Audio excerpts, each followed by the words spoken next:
சற்று நேரம் தியானிக்கும்படியாக எடுத்துக்கொண்ட வேத வசனம் சகரியா தீர்க்கதரிசியின் புஸ்தகம் 2ஆம் அதிகாரம் 10ஆம் வசனம். வாசிக்க கேட்போம். சீயோன் குமாரத்தியே, கம்பீரித்து பாடு, இதோ நான் வந்து உன் நடுவிலே வாசம் பண்ணுவேன் என்று கர்த்தர் சொல்லுகிறார். ஜெபிப்போம். அன்பும் மகா கிருபையும் இரக்கவும் நிறைந்த பரலோக பிதாவே, ஓய்வு நாளின் காலை வேளையிலே தியானிக்கும்படியாக நீர் கொடுத்த வசனத்திற்காக உமக்கு ஸ்தோத்திரம். இந்த வசனத்தின் மூலமாக நீர் வெளிப்படுத்துகிற சத்தியங்கள் உம்மை பின்பற்றுகிற ஜனங்களுக்கு ஆசீர்வாதமாக காணப்பட தேவன் தாமே அனுகிரகம் செய்தருளும். இயேசு கிறிஸ்துவின் இன்ப நாமத்தில் ஜெபிக்கிறேன், பரிசுத்தமுள்ள நல்ல பிதாவே, ஆமென். சீயோன் குமாரத்தியே, கம்பீரித்து பாடு, இதோ நான் வந்து உன் நடுவில் வாசம் பண்ணுவேன் என்று கர்த்தர் சொல்லுகிறார் என்பதாக சகரியா தீர்க்கதரிசியின் மூலமாக தேவாவியானவர் உரைத்திருப்பதை நாம் படிக்கிறோம். இந்த வசனத்தை கடந்த சில வாரங்களாக நாம் தியானித்து வருகிறோம். நாம் ஆராதிக்கிற பரலோக தேவன், அவருடைய குமாரனாகிய இயேசு கிறிஸ்து, பரிசுத்த ஆவியானவர் தம்முடைய ஜனங்களின் மத்தியிலே வாசம் பண்ணி கொண்டிருக்கிறவராக காணப்படுகிறார் என்பதை அறிந்து கொண்டோம். தேவன் தம்முடைய ஜனங்களின் மத்தியிலே வாசம் பண்ணுகிறவராக காணப்படுகிறார். தேவன் தம்முடைய ஜனங்களுடைய உள்ளத்திலே வாசம் பண்ணக்கூடியவராக காணப்படுகிறார். அப்படியானால் யாருடைய வாழ்க்கையிலே தேவன் வாசம் பண்ணி கொண்டிருக்கிறாரோ அவர்கள் தேவ பிரசன்னத்தினாலும் தேவ சமூகத்தினாலும் மகிழ்ச்சி அடையக்கூடியவர்களாக காணப்படுவார்கள். அவர்கள் இரட்சிப்பின் சந்தோஷத்தினாலே கம்பீரமாக பாடி தேவனை மகிமைப்படுத்தக்கூடியவர்களாய் இருப்பார்கள். கடந்த சில வாரங்களாக நாம் இந்த வசனத்தை தியானித்த வேளையிலே கர்த்தர் தம்முடைய ஜனங்களுடைய வாழ்க்கையிலே வாசம் பண்ணுகிறவராய் இருப்பாரேயானால் எவ்விதமான ஆசீர்வாதங்கள் உண்டாயிருக்கும் என்பதை குறித்து சிந்தித்தோம். அவ்விதமாக சிந்தித்த வேளையிலே முதலாவது இரட்சிப்பு என்கிற ஆசீர்வாதம் உண்டாயிருக்கும் என்பதை நாம் அறிந்து கொண்டோம். இரண்டாவதாக கர்த்தர் தம்முடைய ஜனங்களுடைய உள்ளத்திலே வாசம் பண்ணுகிறவராய் இருக்கும் போது திறக்கக்கூடிய வல்லமை வெளிப்படும் என்பதை அறிந்து கொண்டோம். மூன்றாவதாக தேவன் தம்முடைய ஜனங்களுடைய உள்ளத்திலே வாசம் பண்ணுகிறவராய் இருக்கும் போது, தேவன் தம்முடைய ஜனங்களின் மத்தியிலே வாசம் பண்ணுகிறவராய் இருக்கும் போது பிரமிப்பு உண்டாவதற்கு ஏதுவான ஆச்சரியப்படக்கூடிய காரியங்கள் நிறைவேறும் என்று சிந்தித்தோம். நான்காவதாக தேவன் தம்முடைய ஜனங்களுடைய உள்ளத்திலே வாசமாய் இருக்கும் போது தேவனுடைய ஜனங்கள் ஒருபோதும் வெட்கப்பட்டு போவதில்லை என்பதை குறித்து நாம் சிந்தித்தோம். அது மாத்திரமல்ல, தேவன் தம்முடைய ஜனங்களுடைய வாழ்க்கையின் மத்தியிலே வாசம் பண்ணுகிறவராய் இருக்கும் போது தேவனுடைய தயை உண்டாயிருக்கும். தேவனுடைய ஜனங்கள் தீங்கை காண்பதில்லை என்கிற சத்தியத்தை நாம் தியானிக்கிறவர்களாக காணப்பட்டோம்.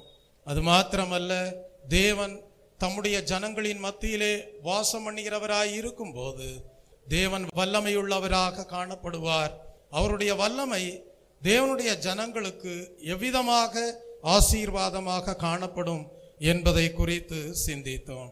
இந்த ஓய்வு நாளின் காலை வேளையிலேயும் கூட தேவனுடைய ஜனங்களின் மத்தியிலே தேவன் வாசம் பண்ணுகிறவராய் இருக்கும் போது தேவனுடைய ஜனங்களின் உள்ளத்திலே தேவன் வாசம் பண்ணுகிறவராய் இருக்கும் போது எவ்விதமான இன்னும் சில ஆசீர்வாதங்கள் உண்டாயிருக்கும் என்பதை குறித்து நாம் வேத வசனங்கள் மூலமாக தியானிக்கலாம். கர்த்தருடைய நாமத்திற்கு மகிமை உண்டாவதாக. வாசிப்போம். யாத்ராகமம் எழுதின புஸ்தகம் 3ஆம் அதிகாரம் 1 முதல் 4 வசனங்களை வாசியுங்கள். யாத்ராகமம் 3ஆம் அதிகாரம் 1 முதல் 4 வசனங்கள். மோசே மீதியான் தேசத்து ஆசாரியனாய் இருந்த தன் மாமனாகிய எத்ரோவின் ஆடுகளை மேய்த்து வந்தான். அவன் ஆடுகளை வனாந்தரத்தின் பின்புறத்திலே ஓட்டி தேவ பர்வதமாகிய ஓரேப் மட்டும் வந்தான். அங்கே கர்த்தருடைய தூதரானவர் ஒரு முட்செடியின் நடுவிலிருந்து உண்டான அக்கினி ஜுவாலையிலே நின்று அவனுக்கு தரிசனமானார். அப்பொழுது அவன் உற்று பார்த்தான். முட்செடி அக்கினியால் ஜூவாலித்து எரிந்தும் அது வெந்து போகாமல் இருந்தது. அப்பொழுது மோசே, இந்த முட்செடி வெந்து போகாதிருக்கிறது என்ன, நான் கிட்டப்போய் இந்த அற்புத காட்சியை பார்ப்பேன் என்றான். அவன் பார்க்கும்படி கிட்ட வருகிறதை கர்த்தர் கண்டார். முட்செடியின் நடுவிலிருந்து தேவன் அவனை நோக்கி, மோசே மோசே என்று கூப்பிட்டார். அவன், இதோ அடியேன் என்றான். கர்த்தருடைய நாமத்திற்கு மகிமை உண்டாவதாக. இந்த வசனத்தை நாம் கடந்த வாரத்திலேயும் கூட தியானித்தோம். தேவன் தம்முடைய ஜனங்களின் மத்தியிலே வாசம் பண்ணுகிற அனுபவத்திற்கு அடையாளமாகவே மோசே முட்செடியிலே அக்கினி பற்றி எறிந்த காட்சி, அதன் மத்தியிலே கர்த்தருடைய தூதனானவர் நின்று பேசின காரியம் காணப்படுகிறது என்பதை குறித்து சிந்தித்தோம். கடந்த வாரத்திலே இந்த வசனத்தை அடிப்படையாக வைத்து கர்த்தர் தம்முடைய ஜனங்களுடைய வாழ்க்கையின் மத்தியிலே வாசம் பண்ணுகிறவராய் இருப்பாரேயானால் தேவனுடைய தயை தேவனுடைய ஜனங்களுக்கு உண்டாயிருக்கும் என்கிற சத்தியத்தை நாம் சிந்தித்தோம். காரணம், ஒரு சந்தர்ப்பத்திலே மோசே கர்த்தரை நோக்கி வேண்டிக் கொள்வார், உம்முடைய மகிமையை காண வேண்டும் என்று. அப்பொழுது கர்த்தர் சொல்லுவார், இந்த கன்மலையின் மறைவிலே நீ அமர்ந்து கொள்வாயாக, நான் உனக்கு முன்பாக கடந்து செல்வேன், என்னுடைய தயையை எல்லாம் உனக்கு முன்பாக கடந்து போக பண்ணுவேன் என்று சொல்லுவார். கர்த்தருடைய நாமத்திற்கு மகிமை உண்டாவதாக. கடந்த வாரத்திலே தியானித்தோம், கர்த்தருடைய சமூகம் கர்த்தருடைய ஜனங்களின் மத்தியிலே காணப்படுமே ஆனால், தேவன் தம்முடைய ஜனங்களின் உள்ளத்திலே வாசம் பண்ணுகிறவராய் இருப்பாரே ஆனால், தேவனுடைய தயை தேவனுடைய ஜனங்களுக்கு ஆசீர்வாதமானதாக காணப்படும் என்று சத்தியத்தை கடந்த வாரத்திலே சிந்தித்தோம். இந்த வாரத்திலேயும் கூட இந்த வசனங்கள் மூலமாக இன்னும் எவ்விதமான ஆசீர்வாதம் தேவன் தம்முடைய ஜனங்களின் மத்தியிலே வாசம் பண்ணும் போது உண்டாயிருக்கும் என்பதை சிந்திக்கும் போது நாம் அறிந்து கொள்ளக்கூடிய ஒரு சத்தியம் என்னவென்றால், மோசே தன்னுடைய மாமா எத்திரோவின் ஆடுகளை மீதியான் தேசத்து வனாந்திரத்திலே மேய்த்து வருகிற வேளையிலே முட்செடியிலே அக்கினி பற்றி எறிகிற அற்புத காட்சியை காண்கிறார். ஆனால் இப்பொழுது ஒரு சத்தம் கேட்கிறது. கர்த்தருடைய தூதனானவர் அந்த அக்கினி எரிகிற முட்செடியின் மத்தியில் நின்று கொண்டு பேசுகிறார். அவர் பேசுகிற காரியம் என்ன? மோசே மோசே என்று அழைப்பதை நாம் அறிகிறோம். இந்த அற்புத காட்சியை காணும்படியாக மோசே கிட்டி சேருகிறார். அந்த சந்தர்ப்பத்திலே கர்த்தர் ஒரு அழைப்பை கொடுக்கிறார். மோசே மோசே என்று ஒரு அழைப்பை கொடுக்கிறதை நாம் அறிந்து கொள்கிறோம். தெய்வ ஜனமே, பக்தன் பாடுகிறான், தேவனே நான் ஓமதண்டையில் என்னோம் நெருங்கி சேர்வதேய ஆவல் பூமியில் என்னோம் நெருங்கி சேர்வதேய ஆவல் பூமியில். கர்த்தர் மோசேயினுடைய வாழ்க்கையிலே ஒரு பெரிய திட்டத்தை வைத்திருந்தார். அந்த திட்டத்தை நிறைவேற்றும்படியாக ஏற்ற வேளை வந்தபோது முட்செடியிலே தம்மை மோசேக்கு வெளிப்படுத்தி தம்மண்டையிலே கிட்டி சேரக்கூடிய ஒரு விருப்பத்தையும் உண்டாக்கி அதன் மூலமாக ஒரு தெய்வீக அழைப்பை கொடுப்பதை நாம் அறிந்து கொள்கிறோம்.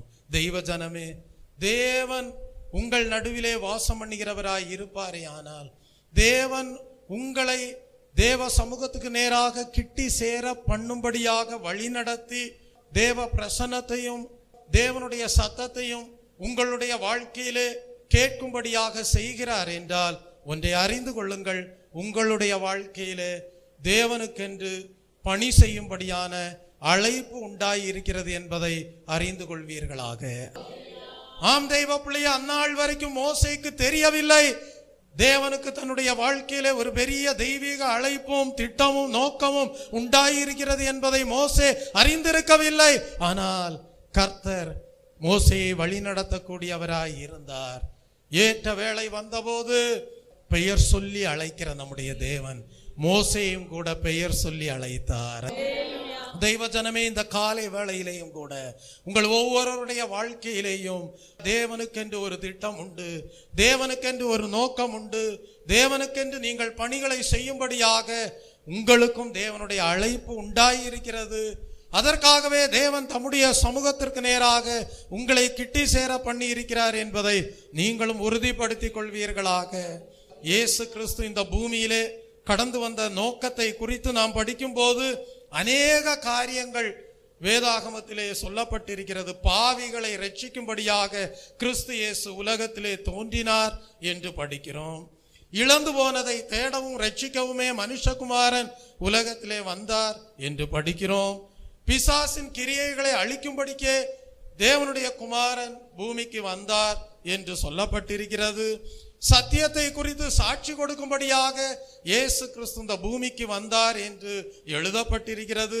நித்திய ஜீவனை தரும்படி இந்த பூமியிலே இயேசு கிறிஸ்து கடந்து வந்தார் என்று வேதத்திலே படிக்கிறோம். இவ்வளவு காரியங்கள் இயேசு கிறிஸ்து இந்த பூமியிலே கடந்து வந்த நோக்கமாக சொல்லப்பட்டிருந்தாலும் கூட ஒரு முக்கியமான சத்தியத்தை நாம் வேதத்திலே படிக்கிறோம்.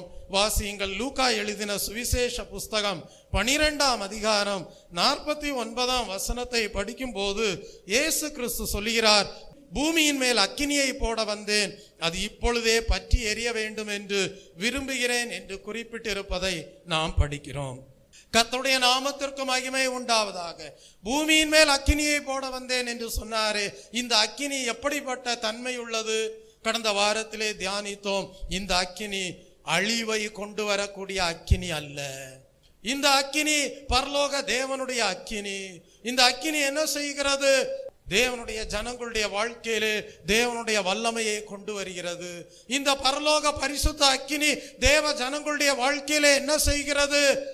பரிசுத்தத்தை கொண்டு வருகிறது, சுத்திகரிப்பை கொண்டு வருகிறது, தேவனுடைய பலனை கொண்டு வருகிறது, சாபங்களை அகற்றுகிறது, நோய்களை நீக்குகிறது, இருளின் தன்மைகளை அகற்றுகிறது, பாவ சாபங்கள் என்கிற அடிமைத்தனத்திலிருந்து விடுதலையாக்கக்கூடிய அக்கினியாக பரலோக தேவனுடைய பரிசுத்த அக்கினி இயேசு கிறிஸ்துவின் மூலமாக மனிதனுடைய வாழ்க்கையிலே கடந்து வருகிறது. இதைதான் கர்த்தர் மோசேக்கு விளங்க பண்ணினார். இஸ்ரவேல் ஜனங்களுடைய வாழ்க்கையானது முட்செடியை போல காணப்பட்டது, பாவத்திலும் சாபத்திலும் அடிமைப்பட்டு காணப்பட்டது. ஆனால் கர்த்தர் மோசேக்கு விளங்க பண்ணினார், தாம் தம்முடைய பரிசுத்த அக்கினியை கொண்டு ஜனங்களை விடுதலையாக்க போவதாகவும் மோசேயை அக்கினி ஜுவாலையாக பயன்படுத்த போவதாகவும் கர்த்தர் மோசேக்கு ஒரு வெளிப்பாட்டை கொடுத்து ஒரு பெரிய ஊழியம் மோசேயினுடைய வாழ்க்கையிலே உண்டாயிருக்கிறது என்பதை அறிந்து கொள்ள செய்யும் வண்ணமாக அழைப்பையும் கொடுத்தார். கர்த்தருடைய நாமத்திற்கு மகிமை உண்டாவதாக. ஜனங்களை கனியுள்ள ஜீவியம் செய்ய வைக்கும்படியாக ஆசீர்வதிக்க போவதாக கர்த்தர் மோசேக்கு வெளிப்படுத்தல்களை கொடுக்கக்கூடியவராய் இருந்தார். தெய்வ ஜனமே, இன்றைக்கு நாம் தேவ சமூகத்திலே காணப்படுகிறோம் என்றால் நாம் இயேசு கிறிஸ்து அருளுகிற பரலோக பரிசுத்த அக்கினியினாலே தேவன் நம்மை நிரப்பி ஆசீர்வதித்திருக்கிறார். நம்முடைய வாழ்க்கையிலே தேவனுடைய அழைப்பு காணப்படுகிறது. அதற்காகவே உன்னை பெயர் சொல்லி அழைத்தேன் என்று வாக்குத்தத்தம் கொடுத்திருக்கிறார். கர்த்தருடைய நாமத்திற்கு மகிமை உண்டாவதாக. தெய்வ பிள்ளையை எபிரேயருக்கு எழுதின புஸ்தகம் 1ஆம் அதிகாரம் 7ஆம் வசனத்திலே படிக்கிறோம், தம்முடைய ஊழியக்காரர்களை தேவன் அக்கினி ஜுவாலையாக மாற்றுகிறார் என்று நாம் படிக்கிறோம். மோசேயை அக்கினி ஜுவாலையாக தேவனுடைய ஊழியத்தை செய்யும்படியாக கர்த்தர் பயன்படுத்தினார் என்றால் இன்றைக்கு உங்களையும் அவ்விதமாகவே அக்கினி ஜுவாலையாக தம்முடைய பணிகளை செய்யும்படியாக தம்முடைய ஊழியத்தை செய்யும்படியாக உங்களை பயன்படுத்தும்படியாக உங்களை பெயர் சொல்லி அழைப்பை கொடுத்து அபிஷேகிக்க கூடியவராய் இருக்கிறார். தேவன் தம்முடைய ஜனங்களின் மத்தியிலே வாசம் பண்ணும் போது தேவனுடைய ஜனங்களுக்கு தேவனுடைய அழைப்பு உண்டாயிருக்கும். எத்தனை பேருக்கு விருப்பம் இருக்கிறது? கர்த்தருடைய அழைப்பு எங்களுடைய வாழ்க்கையிலே உண்டாயிருக்க வேண்டும், அவர் எங்களை பெயர் சொல்லி அழைக்க வேண்டும் என்கிற விருப்பம் உள்ளவர்கள் ஒரு அல்லேலூயா சொல்லுங்க. கர்த்தருடைய நாமத்திற்கு மகிமை உண்டாவதாக. தெய்வ பிள்ளையே, இந்த காலை வேளையிலேயும் கூட அன்றைக்கு பழைய ஏற்பாட்டின் காலத்திலே பரிசுத்த அக்கினி ஜுவாலையாக மோசேயை மறுரூபப்படுத்தி தம்முடைய ஊழியத்தை தேவன் நிறைவேற்றினார் என்றால் இந்நாட்களிலே தேவன் நம்மையும் கூட அப்படி அக்கினி ஜுவாலையாக அபிஷேகித்து தம்முடைய பரலோக அக்கினியை நம்முடைய உள்ளத்திலே வைத்து பரிசுத்தப்படுத்தி அநேக ஜனங்களை, முச்செடிகளை போல காணப்படுகிற அநேக ஜனங்களை, பாவத்திலும் சாபத்திலும் இருளின் வல்லமையிலேயும் அடிமைப்பட்டிருக்கிற அநேக ஜனங்களை நம் மூலமாக விடுதலையாக்கி பரலோக பாக்கியத்திற்குள்ளாக அழைத்து கொண்டு வர வேண்டிய பணியை செய்யும்படியாக தேவன் நம்மை தெரிந்து கொள்ளக்கூடியவராய் இருக்கிறார். ஏசாயா தீர்க்கதரிசியின் புஸ்தகம் 43ஆம் அதிகாரம் 1ஆம் வசனத்தையும் 7ஆம் வசனத்தையும் வாசியுங்கள். ஏசாயா தீர்க்கதரிசியின் புஸ்தகம் 43ஆம் அதிகாரம் 1ஆம் வசனமும் 7ஆம் வசனமும். இப்பொழுதும் யாக்கோபே, உன்னை சிருஷ்டித்தவரும் இஸ்ரவேலே உன்னை உருவாக்கினவருமாகிய கர்த்தர் சொல்லுகிறதாவது, பயப்படாதே, உன்னை மீட்டு கொண்டேன், உன்னை பெயர் சொல்லி அழைத்தேன், நீ என்னுடையவன். 7ஆம் வசனத்திலே படிக்கிறோம், நான் என் மகிமைக்கென்று சிருஷ்டித்து உருவாக்கி படைத்து என் நாமம் தரிக்கப்பட்ட யாவரையும் கொண்டு வா என்பேன் என்று உரைத்திருப்பதை நாம் படிக்கிறோம். அப்படியானால் தேவன் நம்மை அவருடைய மகிமைக்கென்று உருவாக்கி இருக்கிறார். புதிதாக கிறிஸ்து இயேசுவுக்குள்ளாக நம்மை சிருஷ்டித்திருக்கிறார். நம்மை தேவன் பெயர் சொல்லி அழைத்திருக்கிறார். சில வேளைகளிலே தேவன் பெயர் சொல்லி அழைக்கும் போது நமக்கு பெற்றோரிட்ட பெயரையே சொல்லி அழைக்கக்கூடியவராக இருக்கலாம். ஆனால் சில வேளைகளிலே தேவன் என்ன செய்வார் என்றால், அவரே புதிதான ஒரு பெயரை நமக்கு கொடுத்து அந்த பெயரினாலே நம்மை அழைக்கக்கூடியவராய் இருப்பார். ஒரு உதாரணமாக நீங்கள் ஆபிரகாமுடைய வாழ்க்கையை எடுத்துக்கொள்வீர்களானால், அவருக்கு பெற்றோரிட்ட பெயர் ஆபிராம் என்பதாக இருந்தது. ஆபிராம் என்றால் உயர்ந்த தகப்பன் என்பதாக அர்த்தம் காணப்பட்டது. ஆனால் கர்த்தர் ஆபிராமை அழைக்கும் போது ஒரு புதிய பெயரை கொடுத்து அழைப்பதை நாம் படிக்கிறோம். அப்படி அழைக்கும் போது ஆபிரகாமே என்று அழைப்பதை நாம் படிக்கிறோம். ஆபிரகாம் என்றால் அநேக ஜாதிகளுக்கு தகப்பன் என்று அர்த்தமாக காணப்படுகிறது. தெய்வ ஜனமே, உங்களையும் கூட தேவன் அழைக்கும் போது சில வேளைகளிலே உங்கள் பெற்றோர் இட்ட பெயரை கொண்டே உங்களை அழைக்கலாம். சில வேளைகளிலே தேவன் ஒரு புதிய பெயரை உங்களுக்கு கொடுத்து, என் மகனே, என் மகளே, நீ எனக்கே சொந்தம், என்னுடைய நாம மகிமைக்கென்று உன்னை புதிதாக கிறிஸ்து இயேசுவுக்குள்ளாக சிருஷ்டித்திருக்கிறேன் என்று சொல்லி அழைத்து பயன்படுத்தக்கூடியவராய் இருப்பார். அப்படிப்பட்ட சந்தர்ப்பத்திலே கர்த்தாவே சொல்லும், அடியேன் கேட்கிறேன் என்று சொல்லி, தேவனே உம்முடைய சித்தம் செய்யும்படியாக விரும்புகிறேன் என்று சொல்லி தேவனுடைய சித்தத்திற்கு ஜீவியத்தை மோசேயை போல, ஆபிரகாமை போல ஜீவியத்தை தேவனுடைய சித்தத்திற்கென்று ஒப்புவிக்கிறவர்களாக காணப்பட வேண்டும். நீங்கள் பேதுருடைய வாழ்க்கையை பாருங்கள். பெற்றோர் பேதுருக்கு இட்ட பெயர் என்ன? சீமோன் என்பதுதான் பேதுருக்கு உண்டாயிருந்த பெயராயிருந்தது. சீமோன் என்றால் அர்த்தம் என்ன? நாணல் என்று அர்த்தம். நாணல் என்ன செய்யும்? காற்றடிக்கும் போது அசையும். தண்ணீர் பொங்கி வரும்போது நாணல் என்ன செய்யும்?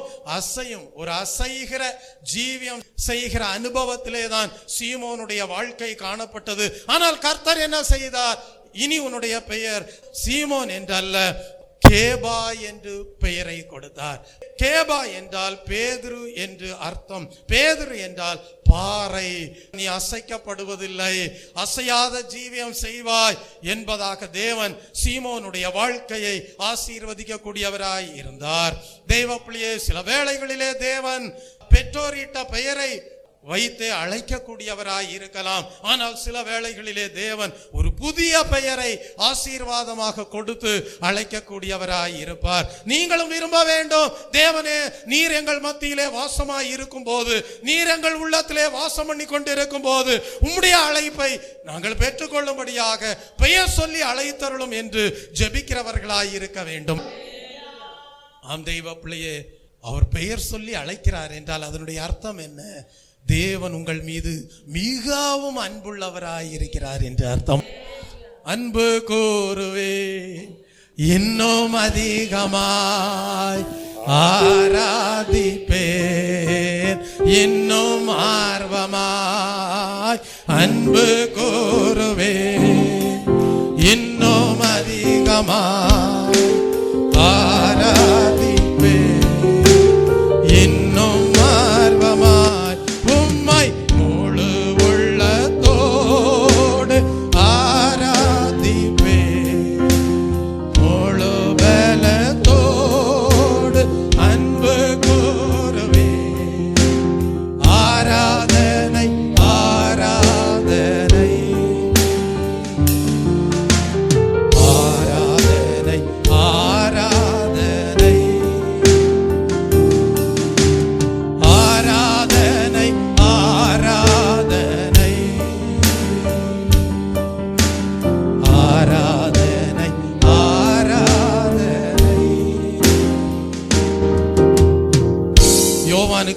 சுவிசேஷ புஸ்தகம் 1ஆம் அதிகாரம் 42ஆம் வசனத்தை படித்து பாருங்கள். பின்பு அவனை இயேசுவினிடத்தில் கூட்டிக் கொண்டு வந்தான்.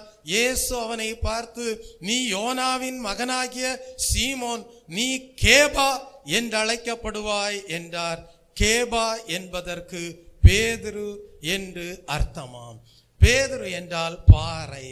தெய்வ பிள்ளைய நாணலை போன்று அசைந்து கொண்டிருக்கக்கூடிய ஜீவியம் செய்யக்கூடியவராயிருந்த சீமோனை கர்த்தர் தமக்கென்று ஒரு அசைவில்லாத ஜீவியம் செய்யும்படியாக விசுவாசத்திலே, பரிசுத்தத்திலே, தேவ அன்பிலே, தேவ சித்தம் செய்வதிலே ஒரு அசைவில்லாத ஜீவியம் செய்யும்படியாக பெயர் சொல்லி அழைத்தார்.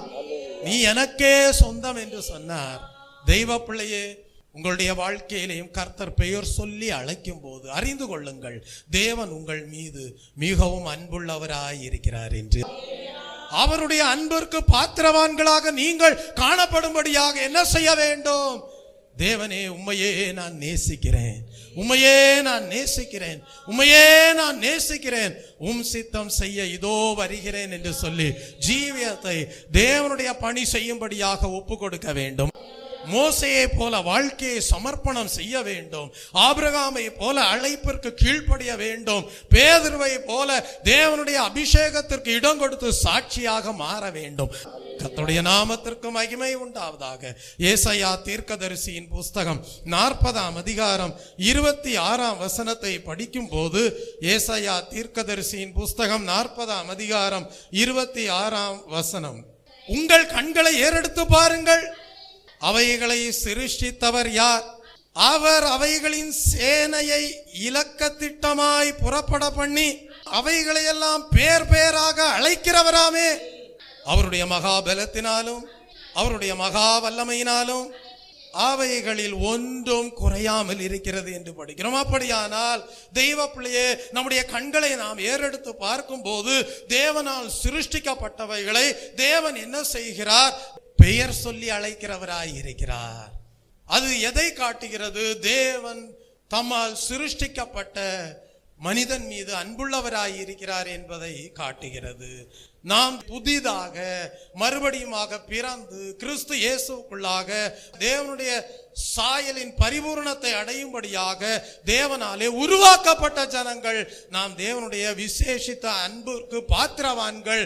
அப்படி தேவன் நம்மை உருவாக்கும் போது ஒரு பெரிய தேவனுடைய நோக்கத்தோடு உருவாக்குகிறார். தம்முடைய அழைப்பை நம்முடைய வாழ்க்கையிலே ஏற்ற வேளையிலே கொடுக்கும்படியாக புதிதாக சிருஷ்டிக்கிறார், உருவாக்குகிறார். ஏற்ற வேளையிலே பெயர் சொல்லி அழைக்கிறார். பெயர் சொல்லி விசேஷித்த அன்புக்கு பாத்திரவான்களாக காணப்படும்படியாக செய்து அழைக்கும் போது அவர் என்ன சொல்கிறார்? இனி நீ எனக்கே சொந்தம் என்று சொல்கிறார். அப்பொழுது நாமும் தேவனை பார்த்து சொல்ல வேண்டும், நீர் என்னுடைய பிதா, நான் உம்முடைய குமாரனாய் இருக்கிறேன், நான் உம்முடைய குமாரத்தியாய் இருக்கிறேன், இனி நான் வாழ்வது உமக்காகவே என்று சொல்ல வேண்டும். கர்த்தருடைய நாமத்திற்கு மகிமை உண்டாவதாக. தெய்வ பிள்ளையே, ஆனால் இப்பொழுது நாம் அந்த முச்செடியிலே பற்றி எறிந்த அக்கினியும் அதன் மத்தியிலே கர்த்தருடைய தூதனானவர் நின்று கொண்டு பேசின காரியத்தையும் சிந்திக்கும் போது, கர்த்தர் ஒரு முறை மோசே என்று அழைக்கவில்லை, 2 முறை மோசே மோசே என்று அழைக்கிறார். அப்படியானால் இது ஒரு விசேஷித்த தேவனுடைய அன்புக்கு பாத்திரமான ஒரு அழைப்பாக மாத்திரமல்ல, 2 முறை மோசே மோசே என்று அழைக்கும் போது நாம் அறிந்து கொள்ளக்கூடிய சத்தியம் என்னவென்றால், கர்த்தருக்கு முக்கியமாக அவசரமாக ஏதோ சில காரியங்களை மோசையோடு பேச வேண்டியது இருக்கிறது என்பதை அறிந்து கொள்கிறோம். உங்கள் பெற்றோர் உங்களை ஒரு முறை பெயரை சொல்லி அழைக்கும் போது அது ஒரு சாதாரண அழைப்பாக இருக்கலாம். ஆனால் 2 முறை பெயரை சொல்லி அழைக்கும் போது ஏதோ அவசரமான காரியம் சொல்லும்படியாக 2 முறை தகப்பனார் தாயார் கூப்பிடுகிறார்கள் என்று சொல்லி நீங்கள் என்ன செய்வீர்கள் என்றால், என்ன சொல்ல போகிறார்கள் என்பதற்காக ஆவலாக விரைந்து கிட்டி சேரக்கூடியவர்களாய் இருப்பீர்கள். அப்படிதான் மோசேயினுடைய வாழ்க்கையிலேயும் தேவன் 2 முறை மோசே மோசே என்று சொல்லும் போது கர்த்தருக்கு ஏதோ அவசரமாக தன்னோடு சொல்ல வேண்டிய காரியம் உண்டாயிருக்கிறது என்பதை மோசே அறியக்கூடியவராய் இருந்தார். தெய்வ பிள்ளையே, நம்முடைய வாழ்க்கையிலேயும் தேவன் சில வேளைகளிலே தம்முடைய முக்கியமான தூதை கொடுக்கும்படியாக 2 முறை பெயர் சொல்லி அழைக்கக்கூடியவராக இருக்கலாம். கர்த்தருடைய நாமத்திற்கு மகிமை உண்டாவதாக. அப்போஸ்தலர் எழுதின நடபடிகளின் புஸ்தகம் 9ஆம் அதிகாரத்திற்கு வரும்போது அங்கே ஒரு மனிதனை தேவன் 2 முறை பெயரை சொல்லி அழைத்ததை குறித்து நாம் வேதத்திலே படிக்கிறோம். அப்போஸ்தலர் 9ஆம் அதிகாரம் 1ஆம் வசனத்திலிருந்து படிக்கும் போது சவுல் என்பவன் என்ன செய்கிறான்? கர்த்தருடைய சீஷரை பயமுறுத்தி கொலை செய்யும்படி பிரதான ஆசாரியனிடத்திற்கு போய் கிறிஸ்தவர்களை கட்டி எருசலேமுக்கு கொண்டு வரும்படி தமஸ்குவில் உள்ள ஜெபாலயங்களுக்கு நிருபங்களை கேட்டு வாங்கினான் என்று படிக்கிறோம். ஆனால் அப்படியாக சவுல் நிருபங்களை கேட்டு வாங்கி கிறிஸ்தவர்களை துன்புறுத்தும்படியாக கடந்து செல்கிற வேளையிலே அவன் பிரயாணமாக போய் தமஸ்குவிற்கு சமீபித்த வேளையிலே சடுதியிலே வானத்திலிருந்து ஒரு ஒளி அவனை சுற்றி பிரகாசித்தது என்று படிக்கிறோம். அவன் தரையிலே விழுந்தான் என்று படிக்கிறோம். அப்பொழுது கர்த்தர் அந்த மனிதனோடு பேசினார். எப்படி பேசினார்? சவுலே சவுலே என்று 2 முறை கூப்பிடுவதை நாம் படிக்கிறோம். தெய்வ பிள்ளையே, அப்படியானால் சில வேளைகளிலே கர்த்தர் பெயர் சொல்லி அழைக்கும் போது 2 முறை பெயரை குறிப்பிட்டு பேசக்கூடியவராய் இருக்கலாம். அந்த சந்தர்ப்பத்திலே விளங்கிக் கொள்ள வேண்டும். கர்த்தர் சில காரியங்களை முக்கியமாக பகிர்ந்து கொள்ள விரும்புகிறார் என்பதை அறிந்து கொள்ள வேண்டும். அந்த சந்தர்ப்பத்திலே சவுல் ஆண்டவரை பார்த்து கேட்கிறார், ஆண்டவரே நீர் யார்? அதற்கு கர்த்தர் என்ன சொன்னார்? நீ துன்பப்படுத்துகிற இயேசு நானே, முள்ளில் உதைக்கிறது உனக்கு கடினமாம் என்றார்.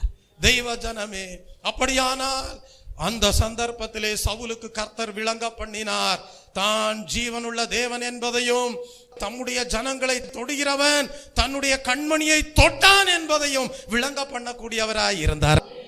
அதற்கு அடையாளமாக தான் சவுலுடைய கண்கள் குருடாக்கப்பட்டது. ஆம் தெய்வ பிள்ளையே, உங்களை தொடுகிறவன் தேவனுடைய கண்மணியை தொடுகிறவனாய் இருக்கிறான். சவுல் தான் அவ்வளவு காலமும் எவ்வளவு விபரீதமான காரியங்களை செய்து வந்தார் என்பதை கர்த்தர் சவுலுக்கு விளங்க பண்ணக்கூடியவராக இருந்தார். மறுபடியுமாக சவுலை குணப்படுத்தினார். சவுலுடைய வாழ்க்கையை மாற்றினார். எவ்விதமாக மாற்றினார்? சவுலாக அதில் காணப்பட்ட மனிதனுடைய செயல்பாடுகள் பவுல் என்று அறியப்படுவதற்கு ஏதுவாக, ஒரு மகிமை பொருந்தின ஊழியம் செய்வதற்கு ஏதுவாக கர்த்தர் சவுலை ஆசீர்வதித்தார். தெய்வ பிள்ளையே, நம்முடைய தேவன் பெயர் சொல்லி அழைக்கிற தேவன். நம்முடைய தேவன் பெயர் சொல்லி அழைக்கும் போது அவர் மிகவும் அன்புள்ளவராக காணப்படுகிறார் என்பதை அறிந்து கொள்ள வேண்டும். சில வேளைகளிலே கர்த்தர் 2 முறை பெயரை சொல்லி அழைக்கும் போது விசேஷமான செய்தியை தேவன் பகிர்ந்தளிக்க விரும்புகிறார் என்பதை அறிந்து கொள்ள வேண்டும். அப்படி பகிர்ந்தளிக்கும் போது தேவனுக்கு உங்கள் வாழ்க்கையிலே சில நோக்கம் உண்டு, அழைப்பு உண்டு. தேவன் உங்களை அவருடைய நாம மகிமைக்கென்று பயன்படுத்தும்படியாகவே அவ்விதமாக அழைக்கிறார் என்பதை நீங்கள் உறுதிப்படுத்திக் கொள்ள வேண்டும். கர்த்தருடைய நாமத்திற்கு மகிமை உண்டாவதாக.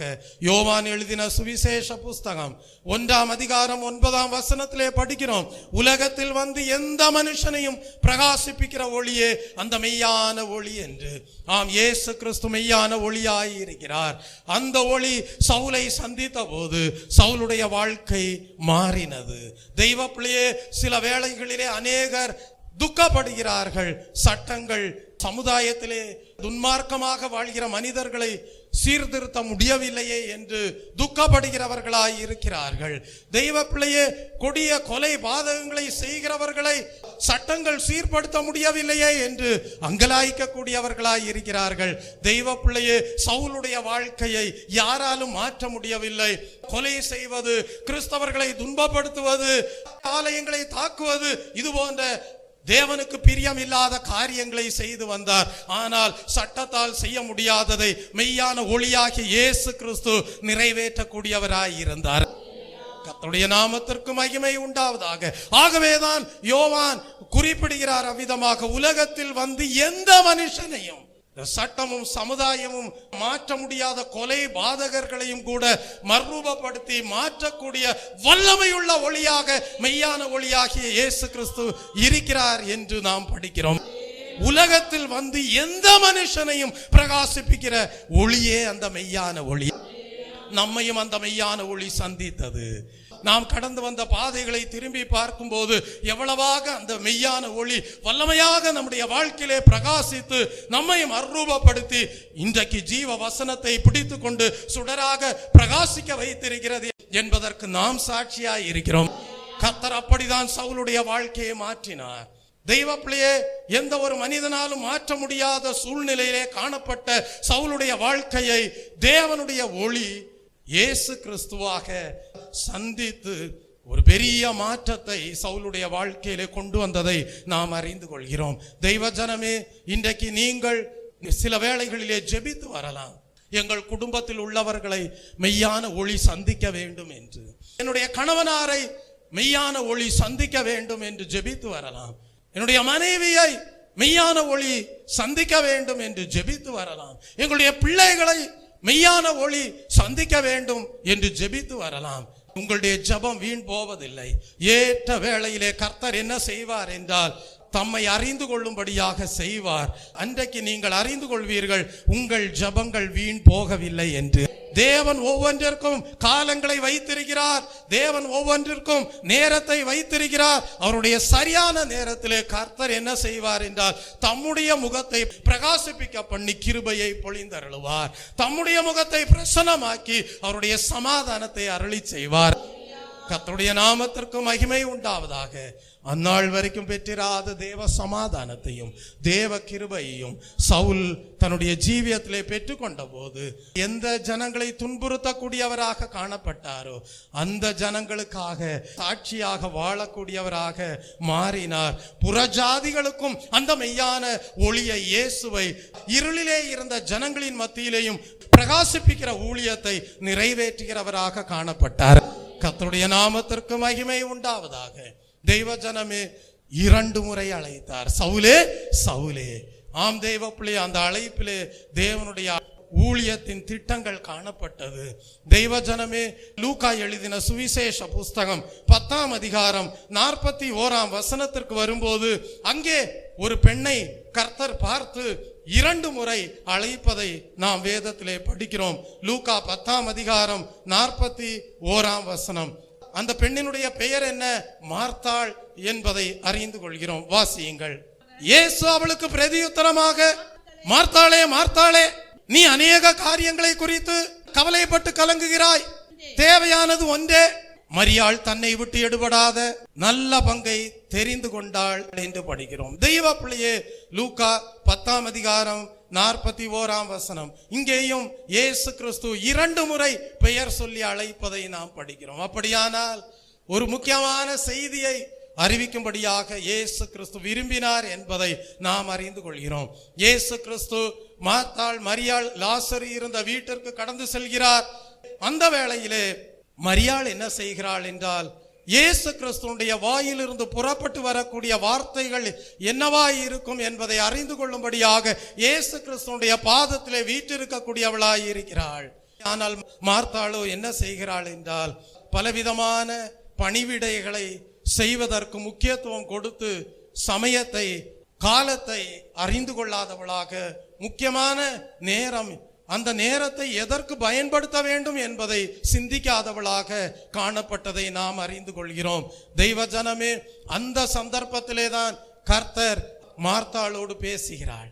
ஏனென்றால் மார்த்தாள் பல காரியங்களை குறித்து கவலைப்பட்டு கலங்கி கொண்டே இருக்கிறாள். ஆனால் இயேசு கிறிஸ்து அந்த மார்த்தாளை பார்த்து 2 முறை அழைத்தார்.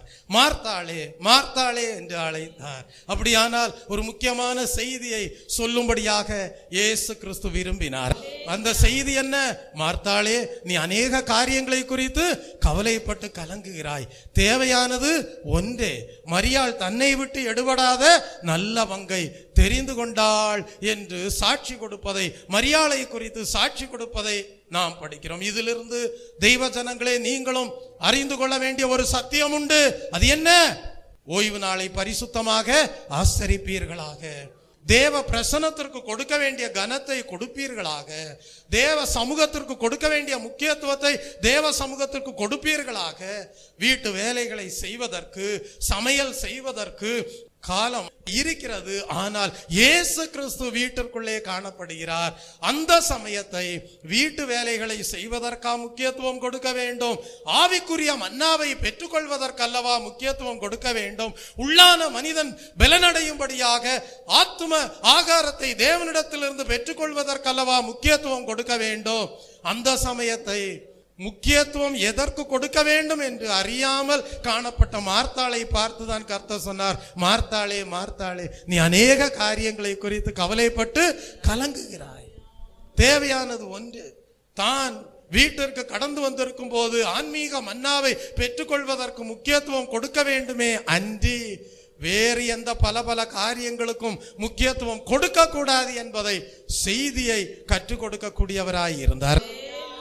இன்றைக்கு அநேகர் தேவனுடைய ஆலயத்திற்கு வர வேண்டிய நேரத்தில் என்ன செய்து கொண்டிருக்கிறார்கள்? பல காரியங்களை குறித்து கவலைப்பட்டு கலங்கி கொண்டிருப்பார்கள். இந்த முக்கியமான நேரத்தை அவர்கள் தங்களுடைய வாழ்க்கையிலே பிரயோஜனப்படுத்தி கொள்ளாமல், தங்களுடைய உள்ளான மனிதனிலே பலன் பெற்றுக்கொள்ள பயன்படுத்தி கொள்ளாமல், தங்களுடைய ஆவிக்குரிய வாழ்க்கையிலே வளர்ச்சியை பெற்றுக்கொள்ளும்படியாக பயன்படுத்தி கொள்ளாமல், தங்களுடைய ஜீவியத்திலே அபிஷேகத்தின் நிறைவை பெற்றுக்கொள்ளும்படியாக பயன்படுத்தி கொள்ளாமல், தங்களுடைய ஜீவியத்திலே தேவனோடு உள்ள சரியான ஐக்கியத்தை பாதுகாத்துக் கொள்ளும்படியாக பயன்படுத்தி கொள்ளாமல் அவர்கள் என்ன செய்கிறார்கள்? தேவனை விட்டு விலகி செல்கிறவர்களாய் இருக்கிறார்கள். தேவனே நான் ஓமதண்டையில் ஏனோ நெருங்கி சேர்வதேய ஆவல் பூமியில் தேவனே நான் ஓமதண்டையில்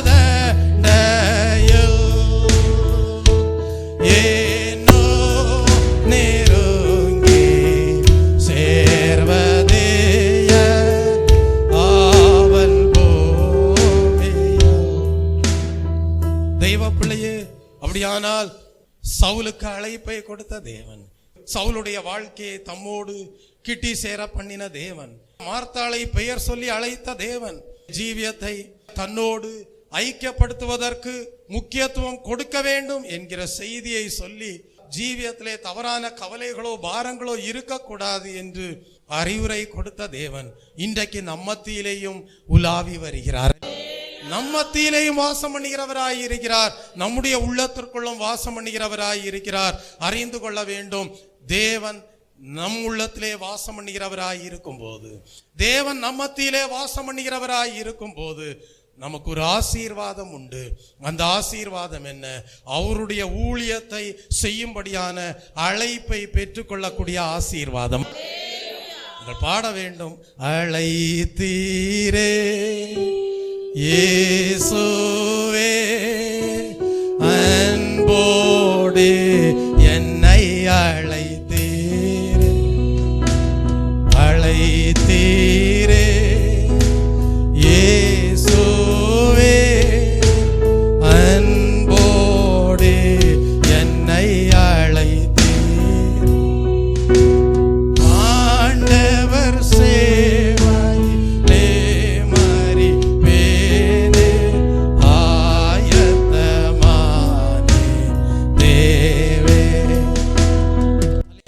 அன்போடு அழைக்கிற தேவனுக்கு உங்கள் ஜீவியத்தையும் வெறுத்து ஊழியம் செய்யும்படியாக உங்கள் வாழ்க்கையை அர்ப்பணம் செய்ய வேண்டும். அப்பொழுது தேவன் அருளுகிற ஜீவனை உங்கள் வாழ்க்கையிலே ஆதாயப்படுத்திக் கொள்வீர்கள். லூக்கா எழுதின சுவிசேஷ புஸ்தகம் 22ஆம் அதிகாரத்திற்கு வரும்போது 31ஆம் வசனத்தை படித்து பாருங்கள். அங்கே ஒரு மனிதனை தேவன் 2 முறை அழைத்ததை படியுங்கள். கர்த்தர், சீமோனே, இதோ கோதுமையை சுளகினால் புடைக்கிறது போல சாத்தான் உங்களை புடைக்கிறதற்கு உத்தரவை கேட்டுக்கொண்டான். நானோ உன் விசுவாசம் ஒளிந்து போகாதபடிக்கு உனக்காக வேண்டிக் கொண்டேன்.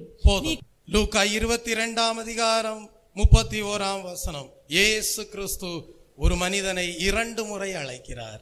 அந்த மனிதனுடைய பெயர் என்ன? சீமோன். 2 முறை அழைக்கிறார். அப்படியானால் ஒரு முக்கியமான செய்தி இயேசு கிறிஸ்துவுக்கு சொல்ல வேண்டியது இருந்தது. என்னவென்று அழைக்கிறார்? சீமோனே, சீமோனே என்று அழைக்கிறார். முக்கியமான செய்தி என்ன? தெய்வ ஜனமே, நம்முடைய ஜீவியத்திலே தேவன் அருளி செய்திருக்கக்கூடிய நற்பொருள், முக்கியமான ஒரு நற்பொருள் என்னவென்றால் கிறிஸ்துவின் நாமத்தின் மீது நாம் வைத்திருக்கக்கூடிய விசுவாசம். தெய்வ ஜனமே, அந்த விசுவாசம் விலையேற பெற்றது. அப்படியானால் பிசாசானவனுடைய வேலை என்ன, சாத்தானுடைய வேலை என்ன? நாம் கிறிஸ்துவின் நாமத்தின் மீது வைத்திருக்கிற விசுவாசத்தை நம்முடைய வாழ்க்கையிலிருந்து எடுத்து போடுவதுதான், அகற்றுவதுதான் பிசாசனுடைய வேலையாய் இருக்கிறது. இப்பொழுது கர்த்தர் அதை முன்னதாகவே அறிந்து கொண்டார். சீமோனுடைய வாழ்க்கையிலே கிறிஸ்து இயேசுவின் மீது காணப்படுகிற விசுவாசத்திலிருந்து சீமோனை விழத்தள்ளும்படியாக சாத்தான் முயற்சிக்கிறான் என்பதை இயேசு கிறிஸ்து முன்னதாகவே அறிந்து கொண்டபடியால் ஒரு செய்தியை சொல்ல விரும்பினார். அந்த செய்தி என்ன? சீமோனே, சீமோனே, இதோ கோதுமையை சுளையினால் புடைக்கிறது போல சாத்தான் உங்களை புடைக்கிறதற்கு உத்தரவு கேட்டுக்கொண்டான். இப்பொழுது கர்த்தர் சொல்லுகிறார், தான் சீமோனுக்கும் அல்லது தம்முடைய சீஷர்களுக்கும் உதவி செய்ய போகிறதாக சொல்லுகிறார். என்ன உதவி செய்ய போகிறார்? நானோ உன் விசுவாசம் ஒளிந்து போகாதபடிக்கு உனக்காக வேண்டிக் கொண்டேன் என்று சொல்கிறார். எத்தனை பேர் ஒவ்வொரு நாளும் ஜெபிக்கிறீர்கள், இயேசுவே உம்முடைய நாமத்தின் மீது நாங்கள் வைத்திருக்கிற விசுவாசம் ஒளிந்து போகாதபடிக்கு ஒவ்வொரு நாளும் எங்களுக்காக பரலோக பிதாவினிடத்தில் வேண்டிக் கொள்ளும், மன்றாடும் என்று எத்தனை பேர் ஜெபிக்கிறீர்கள்? ஜெபிக்க வேண்டும். உங்கள் பிள்ளைகளுக்காக ஜெபிக்க வேண்டும், கணவனாருக்காக ஜெபிக்க வேண்டும், உங்கள் மனைவிக்காக ஜெபிக்க வேண்டும். கர்த்தாவே, என்னுடைய குடும்பத்தினர் இயேசுவே உம்முடைய நாமத்தின் மீது வைத்திருக்கிற விசுவாசத்திலிருந்து அவர்கள் வழுவி போகாதபடி நீர் என்னுடைய குடும்பத்திற்காக வேண்டிக் கொள்ளும் என்று ஜெபிக்க வேண்டும். Praise the Lord. ஏனென்றால் அந்த விசுவாசம்தான் தேவன் நம்முடைய ஜீவியத்திலே கொடுத்திருக்கக்கூடிய அவருடைய அறிவாய் இருக்கிறது. பரிசுத்தரின் அறிவே அறிவு என்று படிக்கிறோம். அந்த பரிசுத்த தேவன் தம்முடைய அறிவை நம்முடைய வாழ்க்கையிலே விசுவாசமாக கொடுத்திருக்கிறார். அந்த அறிவை ஒரு நாளும் நாம் இழந்து போக கூடாது. சொல்ல வேண்டும், நான் விசுவாசித்திருக்கிறவர் இன்னார் என்று அறிவேன் என்று சொல்ல வேண்டும். தெய்வ ஜனமே, 2 தீமோத்தேயின் புஸ்தகம் 4ஆம் அதிகாரம் 8ஆம் வசனத்திலே ஆகவேதான் பவுல் சொல்லுகிறார், தனக்கு நேரிட்ட எல்லா சோதனைகளில் எல்லாம் விசுவாசத்தை காத்து கொண்டதாக குறிப்பிடுகிறார். அவர் என்ன சொல்கிறார்? நல்ல போராட்டத்தை போராடினேன், ஓட்டத்தை முடித்தேன், விசுவாசத்தை காத்து கொண்டேன் என்று சொல்கிறார். அப்படியானால் ஜீவியத்திலே நாம் முக்கியமானதாக தேவனிடத்திலிருந்து பெற்றுக்கொண்ட நற்பொருளாகிய விசுவாசத்தை காத்து கொள்ளும்படியாக ஜெபிக்க வேண்டும். நீங்கள் நினைத்து கொண்டிருப்பீர்கள் நீங்கள் எல்லாரும் நல்ல விசுவாசிகள் என்று. நீங்கள் நினைத்து கொண்டிருப்பீர்கள் தேவன் மீது நீங்கள் விசுவாசத்தை வைத்திருக்கிறீர்கள் என்று. ஆனால் சோதனைகள் வரும்போது, பாடுகள் வரும்போது, கஷ்டங்கள் வரும்போது, சாத்தான் சுளையிலே போட்டு புடைப்பதை போல உங்கள் ஜீவத்தை புடைக்கும் போதுதான் நீங்கள் அறிந்து கொள்வீர்கள் அதிலே உங்களுடைய விசுவாசம் எவ்வளவு பலமுள்ளதாய் இருக்கிறது என்பதை. ஆகவே ஒவ்வொரு நாளும் ஜெபிக்க வேண்டும். இயேசுவே, நான் உன் மீது வைத்திருக்கிற விசுவாசத்திலே நிலைத்திருக்கும்படியாக எனக்காக பரலோக பிதாவினிடத்தில் வேண்டிக் கொள்ளும் என்று மன்றாட வேண்டும். பவுலுடைய வாழ்க்கையின் முடிவு சாட்சியே அதுதான், விசுவாசத்தை காத்து கொண்டேன், அதனால் நீதியின் கிரீடம் உண்டு என்கிறார். பேதுருக்கு அதை தான் சொன்னார், உன் விசுவாசம் ஒளிந்து போகாதபடிக்கு உனக்காக வேண்டிக் கொள்கிறேன் என்று சொன்னார். தெய்வ பிள்ளை, அப்படியான அஸ்திபார உபதேசத்தில் சர்வாயுத வர்க்கங்களிலே விசுவாசம் என்கிற கேடகத்தை நாம் படிக்கலாம். எபிரேயருக்கு எழுதின புஸ்தகம் 6ஆம் அதிகாரம் 2ஆம் வசனத்தை படியுங்கள். எபிரேயர் 6ஆம் அதிகாரம் 2ஆம் வசனம். அஸ்திபார உபதேசத்தில் தேவன் பேரில் வைக்கும் விசுவாசத்தை காணலாம். ஸ்நானங்களுக்கு அடுத்த உபதேசம், ஸ்நானங்களுக்கு அடுத்த உபதேசம், கைகளை வைக்குதல், கைகளை வைக்குதல், மரித்தோரின் உயிர்த்தெழுதல், மரித்தோரின் உயிர்த்தெழுதல், நித்திய நியாய தீர்ப்பு, நித்திய நியாய தீர்ப்பு என்பவைகளாகிய அஸ்திபாரத்தை மறுபடியும் போடாமல் பூரணராகும்படி கடந்து போவோமாக. அப்படியானால் இந்த அஸ்திபார உபதேசத்திலே தேவன் பேரில் வைக்கும் விசுவாசம் காணப்படுகிறது. அந்த அஸ்திபாரம் உங்கள் வாழ்க்கையிலே என்ன செய்யக்கூடாது? அசையக்கூடியதாய் இருக்கக்கூடாது. தேவனுடைய வார்த்தைகள் மீது வைத்திருக்கக்கூடிய நம்பிக்கையிலே அசைவு இருக்கக்கூடாது. சர்வாயுத வர்க்கங்களிலே விசுவாசம் காணப்படுகிறது. விசுவாசம் என்கிற கேடகத்தை காணலாம். எபேசியருக்கு எழுதின புஸ்தகம் 6ஆம் அதிகாரம் 16ஆம் வசனத்திற்கு வரும்போது விசுவாசம் என்னும் கேடகம் என்று சர்வாயுத வர்க்கங்களிலே விசுவாசம் ஒரு கேடகமாக காணப்படுவதை நாம் படிக்கிறோம். ஆவியின் வரங்களை குறித்து படிக்கும் போது விசுவாசத்தை குறித்து படிக்கிறோம். 1 கொரிந்தியரின் புஸ்தகம் 12ஆம் அதிகாரம் 9ஆம் வசனத்திலே படிக்கிறோம். ஆவியின் வரங்களிலே விசுவாசம் காணப்படுகிறது. ஏன்? ஆவியின் கனிகளை குறித்து படிக்கும் போது ஆவியின் கனிகளிலேயும் விசுவாசம் இருக்கிறது. ஆம் தெய்வ பிள்ளையே, ஆகவேதான் சீமோனே சீமோனே என்று 2 முறை அழைத்தார். ஒரு முக்கியமான செய்தியை இயேசு கிறிஸ்து கொடுக்கும்படியாக விரும்பினார். அது என்ன? சாத்தான் சுளையிலே போட்டு புடைப்பதை போல புடைக்கும்படியாக உத்தரவு கேட்டுக்கொண்டான்.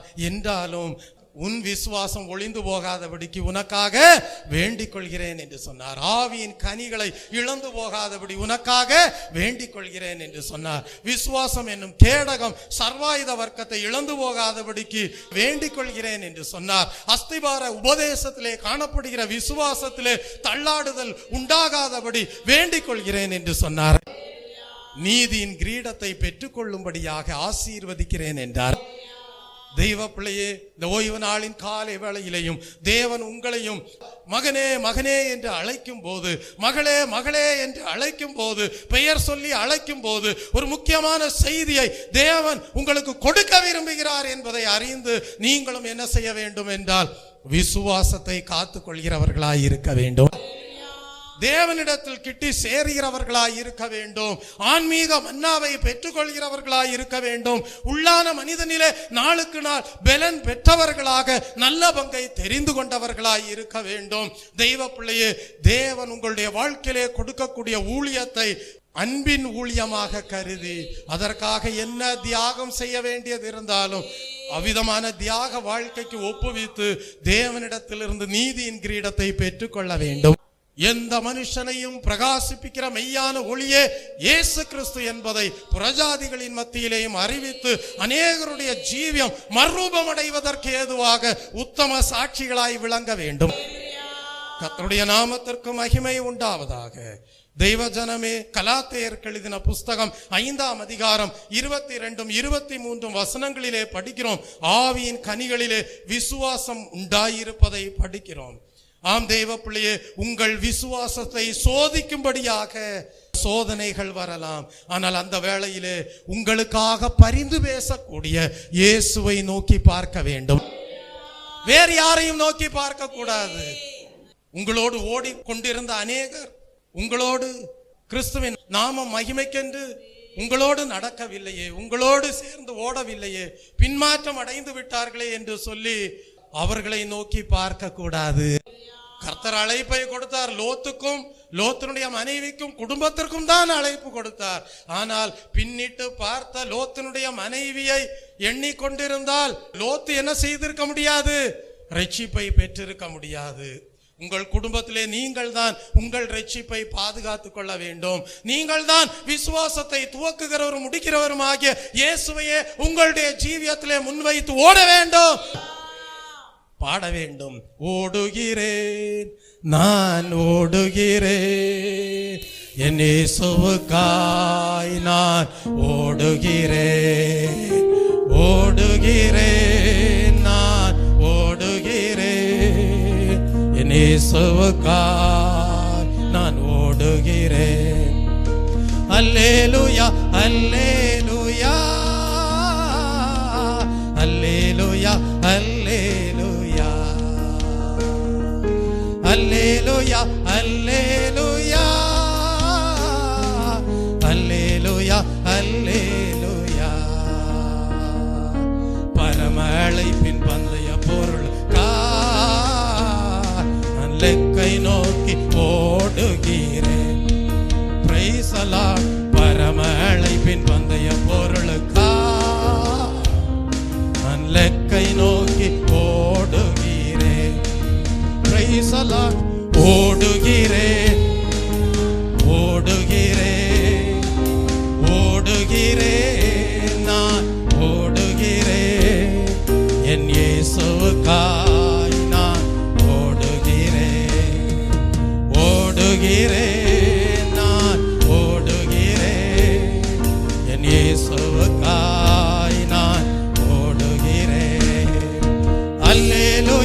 அல்லேலூயா அல்லேலூயா அல்லேலூயா அல்லேலூயா அல்லேலூயா அல்லேலூயா அல்லேலூயா. உங்களுக்காக உங்களுடைய விசுவாசம் ஒளிந்து போகாதபடி உங்களுக்காக பரிந்து பேசுகிற இயேசுவையே நோக்கி பார்ப்பீர்களாக. உங்கள் சோதனை வேளையிலே எபிரேயருக்கு எழுதின புஸ்தகம் 7ஆம் அதிகாரம் 25ஆம் வசனத்தை படியுங்கள். எபிரேயருக்கு எழுதின புஸ்தகம் 7ஆம் அதிகாரம் 25ஆம் வசனம். மேலும் தமது மூலமாய் தேவனிடத்தில் சேருகிறவர்களுக்காக வேண்டுதல் செய்யும்படிக்கு அவர் எப்பொழுதும் உயிரோடு இருக்கிறவராகையால் அவர்களை முற்றுமுடிய ரட்சிக்க வல்லவருமாயும் இருக்கிறார்.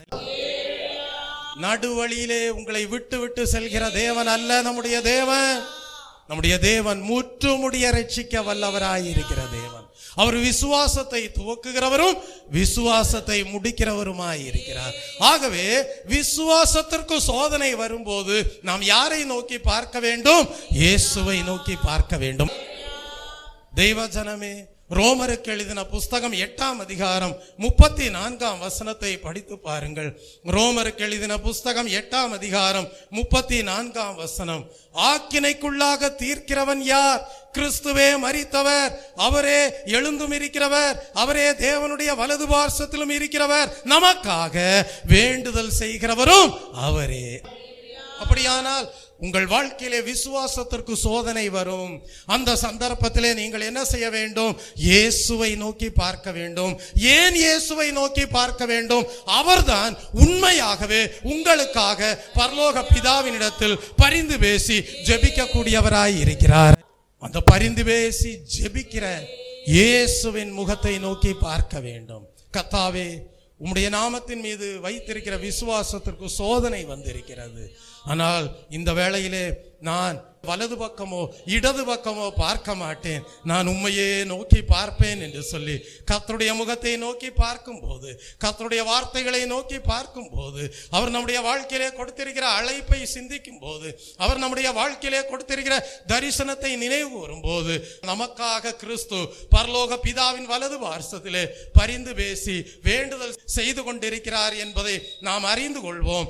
நாம் ஒன்றிற்கும் கவலைப்பட மாட்டோம்.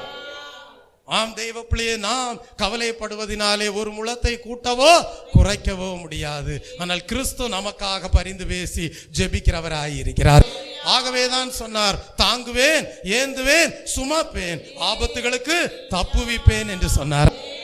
இம்மட்டும் நம்மை தாங்கி ஏந்தி சுமந்திருக்கிறார் என்றால் இனிமேலும் அவர் நல்ல மேய்ப்பராய் இருந்து ஒரு நாளும் தாழ்ச்சி அடையாத வண்ணம் நன்மை கிருபையும் நம்முடைய வாழ்க்கையை சூழ்ந்து கொள்ளும்படியாக செய்வார்.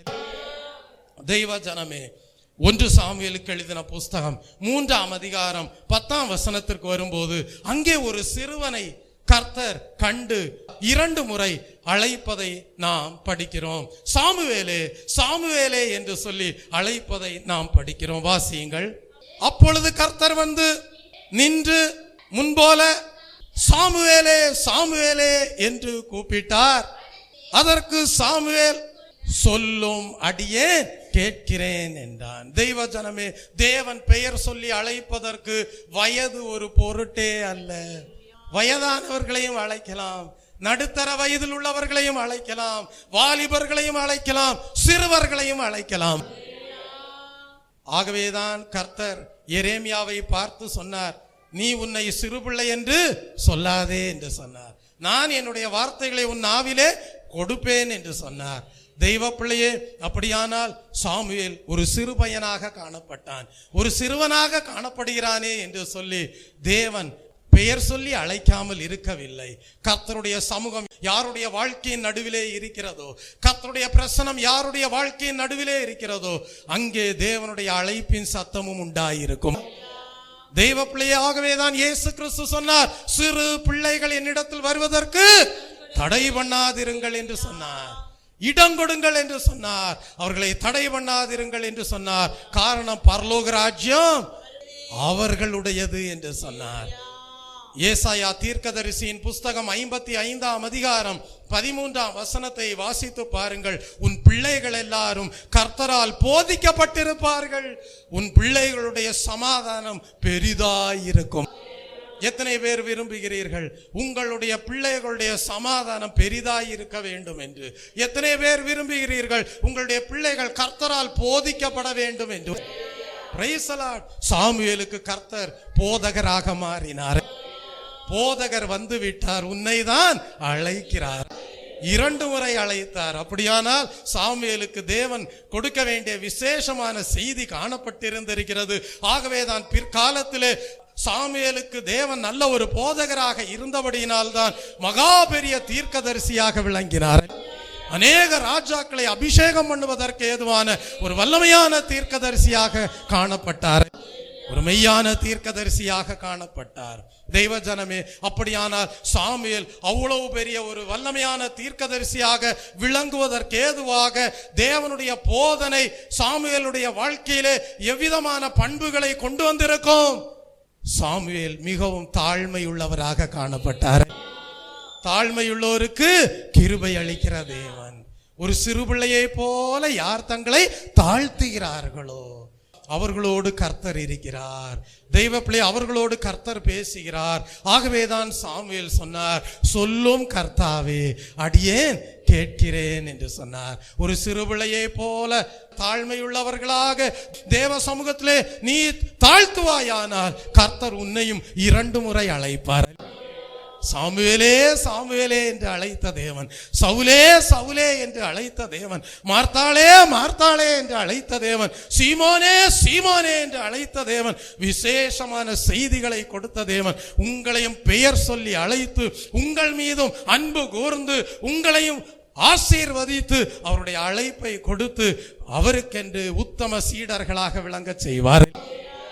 ஒரு உத்தமமான தீர்க்க தரிசன ஊழியத்தை செய்யும்படியாக உங்கள் பிள்ளைகளை தேவன் தெரிந்து கொள்ளக்கூடியவராய் இருப்பார்.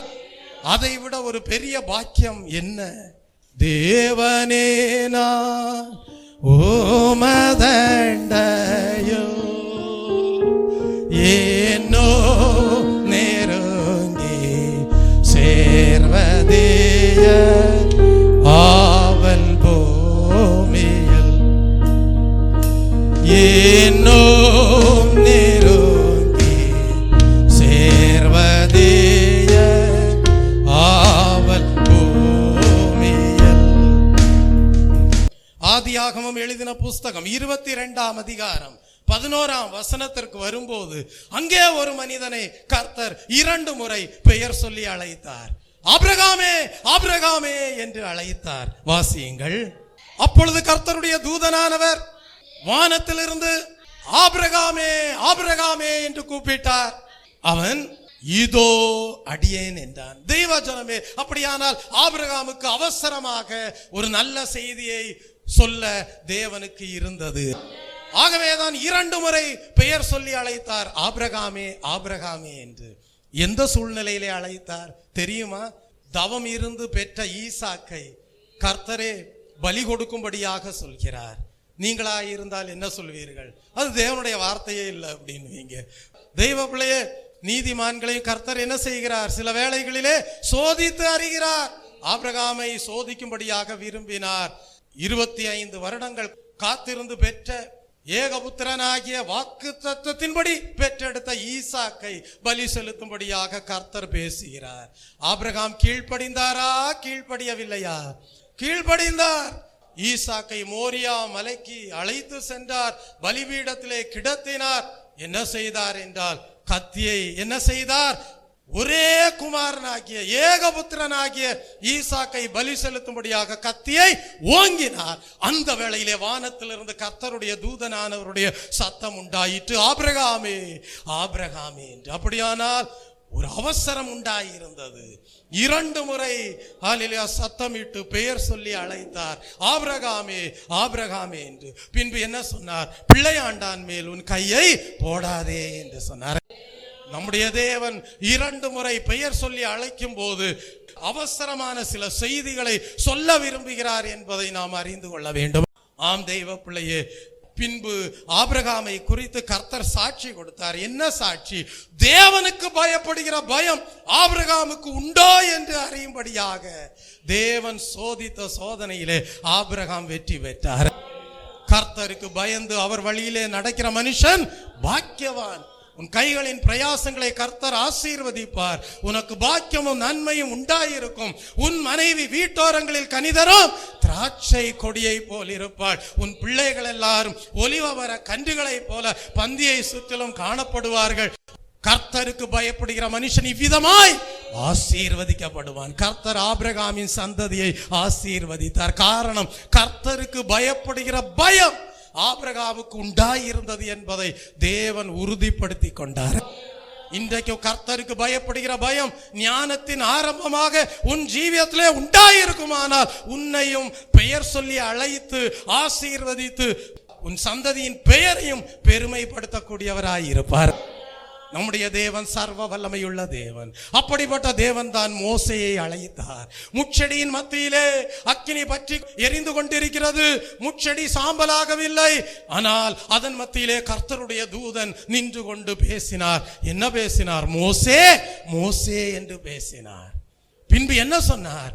என்னுடைய ஜனங்கள் எகிப்திலே அடிமைத்தனத்திற்குள்ளாக காணப்படுகிறார்கள். அவர்கள் பார்வோனுடைய அடிமைத்தனத்திற்குள்ளே காணப்படுகிறார்கள். அவர்களுடைய கண்ணீர், அவர்களுடைய முறையிடுதலின் சத்தம் என்னுடைய சன்னிதானத்திலே வந்து எட்டி இருக்கிறது என்று சொல்லி, இதோ நான் உன்னை, தன்னுடைய ஜனங்களை பார்வோனுடைய அடிமைத்தன வல்லமையிலிருந்து விடுதலை ஆக்கும்படியாக அனுப்புகிறேன் என்று சொன்னார். தேவனாலே அனுப்பப்பட்டவராக மோசே காணப்பட்டார். தேவன் உங்களையும் அனுப்பும்படியாக விரும்புகிறார். பாவத்திலேயும் சாபத்திலேயும் இருளின் ஆதிக்கத்திலேயும் கட்டப்பட்டிருக்கிற ஜனங்களை கட்டவிழ்க்கும்படியாக உங்களை பெயர் சொல்லி அழைக்க விரும்புகிறார். நீ ஆயத்தமாயிருக்கிறாயா? நீ ஆயத்தமாயிருக்கிறாயா? இந்த காலை வேளையிலே ஒருவேளை நீ சொல்லலாம், எனக்கு பேச தெரியாது, நான் ஒரு திக்குவாயனாய் இருக்கிறேன், பேச்சு திறமை எனக்கு இல்லை என்று மோசே சொன்னதை போல சொல்லிக் கொண்டிருக்கலாம். நான் ஒருவனாய் இருக்கிறேன், எவ்விதமாக பார்வோனுக்கு முன்பாக போய் நிற்பேன் என்று சொல்லிக் கொண்டிருக்கலாம். ஆனால் கர்த்தர் உன்னை பெயர் சொல்லி அழைக்கும் போது உன் கூட இருப்பார். அவர் உன்னை விட்டு விலகுவதும் இல்லை, உன்னை கைவிடுவதும் இல்லை. அவர் சர்வ வல்லமையுள்ள தேவனாக உன்னோடு கூட இருந்து அவர் உன் மூலமாக பெரிய அதிசயங்களை செய்வார். உன்னை அதிசயங்களை காண செய்வேன் என்று சொன்னாரே, நீ அறியாததும் உனக்கு எட்டாததுமான பெரிய காரியங்களை செய்வேன் என்று சொன்னாரே, அவ்விதமாக கர்த்தர் உன் கூட இருக்கும் போது அந்த வாக்குத்தத்தங்களை நிறைவேற்ற வல்லவராயிருப்பார். பின்பு கர்த்தர் மோசேயை பார்த்து சொன்னார், ஜனங்களை நீ பார்வோனுடைய அடிமைத்தனத்திலிருந்து விடுதலை ஆக்கி வழி நடத்தி கொண்டு வரும்போது அதே ஓரேப் மலையிலே தேவனுக்கென்று உகந்த ஆராதனை செய்வீர்கள் என்று சொன்னார். எழும்பி நிற்போமா? தெய்வ ஜனமே, இன்றைக்கும் கர்த்தர் உங்கள் பேரில் நினைவுள்ளவராயிருக்கிறார். ஹல்லேலூயா. நீங்களும் சொல்ல வேண்டும், கர்த்தர் எங்களை நினைத்திருக்கிறார், அவர் எங்களை ஆசீர்வதிக்கிறார் என்று சொல்ல வேண்டும். எழும்பி பிரகாசி, உன் ஒளி வந்தது. நீ அக்கினியிலே நடக்கும் போது வேகாதிருப்பாய். அக்கினி ஜுவாலை உன் பேரில் பற்றாது. அக்கினி ஜுவாலையை போன்ற கண்களை உடைய நம்முடைய தேவன் உன்னை அக்கினி ஜுவாலையாக மாற்றும் போது உன் மூலமாக அநேக ஜனங்களை தேவனுடைய நாம மகிமைக்கென்று, தேவனுடைய பரலோக ராஜ்யத்திற்கென்று விடுதலையாக்கி அவருக்கென்று ஆராதனை செய்யும்படியாக உன் மூலமாக ஒரு பெரிய எழுப்புதலை தேசத்திலே உண்டாக்குவார். பலமுள்ளவனுக்காகிலும் பலனற்றவனுக்காகிலும் உதவி செய்வது தேவனுக்கு லேசான காரியம். அக்கினி சிங்காசனத்தின் மேல் வீற்றிருக்கிற தேவன், அவர் பரிசுத்த ஆவியினாலும் அக்கினியினாலும் உனக்கு ஞானஸ்நானம் கொடுக்கும் போது நீ தேவனுக்கென்று ஒரு வல்லமையுள்ள பாத்திரமாக மாறுவாய். நீ கர்த்தருக்காக எழும்பி பிரகாசிப்பாய். முதலாவது தயக்கத்தோடு காணப்பட்டாலும் பின்பு மோசே கர்த்தருடைய வார்த்தைகளுக்கு கீழ்ப்படிந்து பார்வோனுக்கு முன்பாக போய் நின்றார். தேவனுடைய ஜனங்களை விடுதலையாக்கும்படியாக பார்வோனுக்கு முன்பாக நின்றார். கர்த்தர் தாம் கொடுத்த வாக்குத்தத்தங்களிலே உண்மையுள்ளவராய் இருந்தார். கர்த்தர் அதிசயங்களை செய்தார், கர்த்தர் அற்புதங்களை செய்தார், சொன்ன வாக்கை நிறைவேற்றினார், விடுதலை ஆக்கினார், மீட்பை கட்டளையிட்டார், ரட்சிப்பை கட்டளையிட்டார். ஜனங்கள் ஆடி பாடி தேவனுக்கு ஆராதனை செய்தார்கள். ஆம் தெய்வ பிள்ளையே, நீயும் தேவனுக்கென்று எரிந்து பிரகாசிப்பாயாக. அதற்காகவே தேவன் பரிசுத்த ஆவியினாலும் அக்கினியினாலும் நிரப்ப விரும்புகிறார். பூமியிலே அக்கினியை போட வந்தேன் என்று சொன்னாரே, இந்த காலை வேளையிலே உன் ஜீவியத்திலே அக்கினியை போட விரும்புகிறார். அந்த அக்கினியை இந்த காலை வேளையிலே உன் உள்ளத்திலே பெற்றுக்கொண்டு ஜீவவசனத்தை பிடித்துக் கொண்டு தேவனுக்காக சுடராக பிரகாசிப்பாயாக. தேவனுக்கு ஆராதனை செய்வாயாக. அநேக ஜனங்களை விடுதலையாக்குவாயாக. குமாரன் விடுதலையாக்கினார், மெய்யாகவே விடுதலையானாய். விடுதலையாவீர்கள். சத்தியாவியாகிய தேற்றரவாளன் வரும்போது சகல சத்தியத்திற்குள்ளும் நடத்துவார். கர்த்தருடைய ஆவியானவர் எங்கேயோ அங்கே விடுதலை உண்டு.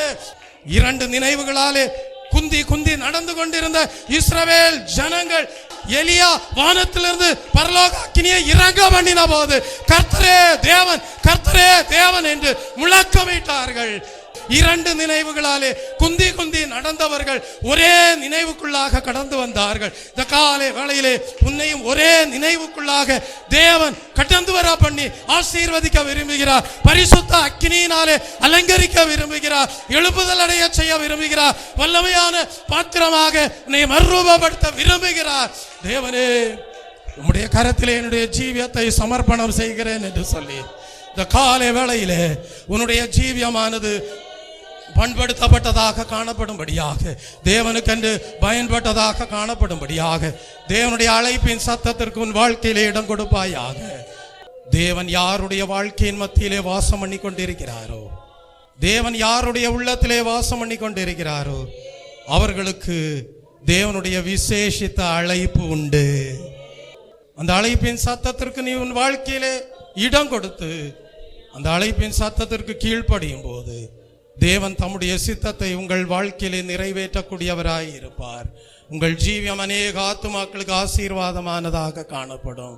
அந்த சவுலுடைய வாழ்க்கை எப்படி மறுரூபம் அடைந்து அநேக ஆத்துமாக்களுக்கு ஆசீர்வாதமாக மாறிட்டோ, அப்படியே உங்களுடைய ஜீவியமும் கூட மறுரூபம் அடைந்ததாக அநேக ஜனங்களுக்கு ஆசீர்வாதமாக காணப்படும். ஆபிரகாமின் சந்ததியை தேவன் எப்படி ஆசீர்வதித்தாரோ அப்படியே உங்களுடைய சந்ததியும் ஆசீர்வதிக்கப்பட்டதாக காணப்படும். அந்த மரியாள் எப்படி நல்ல பங்கை தெரிந்து கொண்டாளோ அப்படியே நீங்களும் தேவனிடத்திலிருந்து நல்ல பங்கை பெற்றுக்கொண்டவர்களாய் இருப்பீர்கள். ஆன்மீக மன்னாவை பெற்று உள்ளான மனிதனிலே தேவனுடைய சத்துவத்திலேயும் வல்லமையிலேயும் பலன் கொண்டவர்களாக காணப்படுவீர்கள். ஒரு அசையாத விசுவாச வாழ்க்கையை தேவன் எப்படி பேதுருக்கு கொடுத்து ஆசீர்வதித்தாரோ அப்படியே நீங்களும் சொல்லுவீர்கள், நான் நிற்கும் பாறை கிறிஸ்துதான் என்று சொல்வீர்கள். எந்த மனுஷனையும் பிரகாசிப்பிக்கிற மெய்யான ஒளியாகிய இயேசு கிறிஸ்து உங்கள் மூலமாக இருந்து பெரிய காரியங்களை செய்வார். கர்த்தர் பெரிய காரியங்களை செய்தார், இது நிமித்தம் நாங்கள் மகிழ்ந்திருக்கிறோம் என்று சொல்வீர்கள். சிறு பிள்ளையாக இருக்கிறாயே என்று கவலைப்படாது. சாமுவேலே சாமுவேலே என்று அழைப்பை கொடுத்து சாமுவேலை ஒரு வல்லமையான தீர்க்கதரிசியாக மாற்றின தேவன் உனக்கு கொடுத்திருக்கிற பிள்ளைகளையும் கூட தேவன் வல்லமையான தீர்க்கதரிசியாக மாற்ற போதுமானவராய் இருக்கிறார். தேவனே, என்னுடைய பிள்ளைகளுக்கு நீர் நல்ல போதகராக மாறும் என்று சொல்லி, நீரே என்னுடைய பிள்ளைகளுக்கு நல்ல போதகராக இரும் என்று சொல்லி ஜெபிப்பீர்களாக. உங்கள் விசுவாசம் ஒளிந்து போகாதபடிக்கு இயேசுவையே நோக்கி பார்ப்பீர்களாக. இயேசுவே, உம்முடைய வேண்டுதல் எங்களுடைய குடும்பத்திற்கு உண்டாயிருக்கும்படியாக அனுகிரகம் செய்தருளும் என்று ஜெபிப்பாயாக. தேவனே, நான் ஓமதண்டையில் ஏனோ நெருங்கி சேர்வதேய ஆவல் பூமியில் ஏனோ நெருங்கி சேர்வதேய ஆவல் பூமியில் தேவனே, நான் உமதண்டையில் ஏனோ நெருங்கி சேர்வதேய பூமியில் ஆனந்தமாய் சட்டை விரித்து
காலை வேளையிலே கேட்ட சத்தியத்திற்கு உங்கள் பிள்ளைகளை, உங்கள் கணவனாரை, உங்கள் மனைவியை, உங்களுடைய பெற்றோரை, உங்களுடைய உறவினர்களை ஒப்புவித்து, கர்த்தாவே உம்முடைய விசேஷித்த அன்பு எங்கள் குடும்பங்களிலே உண்டாயிருக்கும்படியாக கிருபை செய்தரணும்.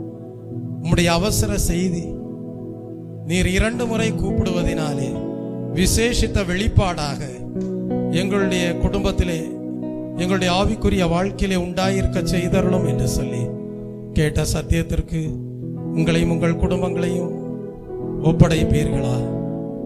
தேவனுடைய அழைப்பின் சத்தத்திற்கு கீழ்ப்படிவேன் என்று சொல்லி காலை வேளையிலே உங்கள் ஜீவியத்தை ஒப்புவிப்பீர்களா? ஜெபிப்போம்.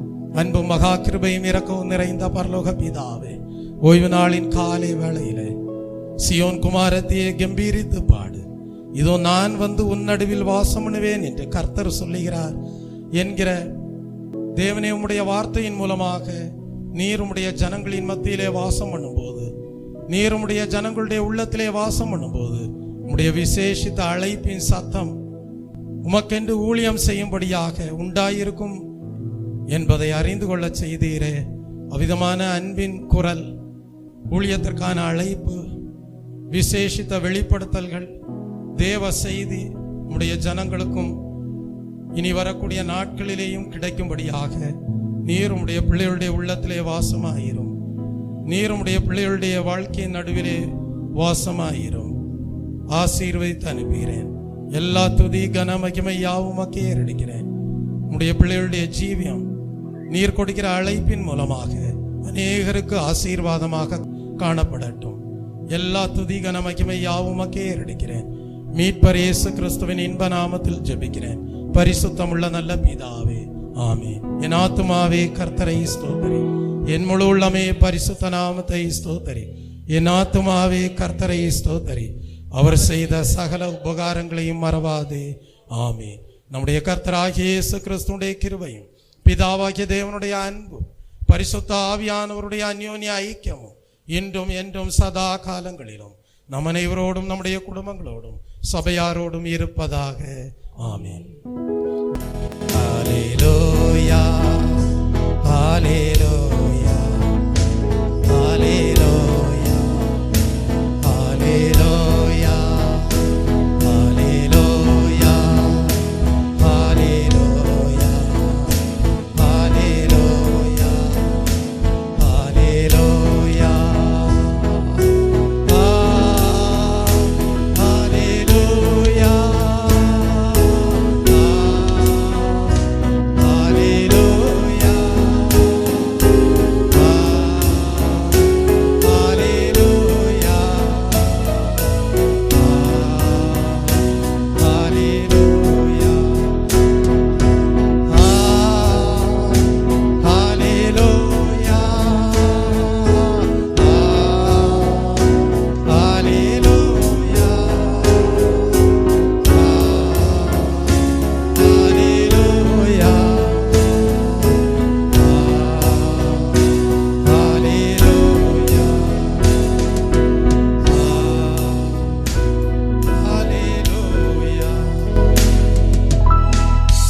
சியோன் குமாரத்தியை கம்பீரித்து பாடு. இதோ நான் வந்து உன் நடுவிலே வாசம் பண்ணுவேன் என்று வாக்கு தத்தம் பண்ணின தேவன் உங்களுடைய வாழ்க்கையிலையும் வாசம் பண்ணுகிறவராய் இருந்து மோசேக்கு எவ்விதமான விசேஷித்த அழைப்பை பெயர் சொல்லி அருளி செய்தாரோ அவ்விதமான ஊழிய அழைப்பை உங்களுடைய வாழ்க்கையிலையும் கொடுத்து உங்கள் மூலமாக அநேகர் ஆசீர்வதிக்கப்பட்டவர்களாக காணப்படும்படியாக உங்களோடு கூட இருந்து உங்கள் மூலமாக அநேக அற்புதங்களை செய்து உங்களையும் ஆசீர்வதித்து பலப்படுத்தி நீங்களும் தேவனுடைய நாம மகிமைக்கென்று தேவனுடைய பரலோக அக்கினியை பெற்று பிரகாசிக்கிறவர்களாக காணப்படும்படியாக தேவன் தாமே உங்களையும் மேன்மைப்படுத்துவாராக. ஆமென்.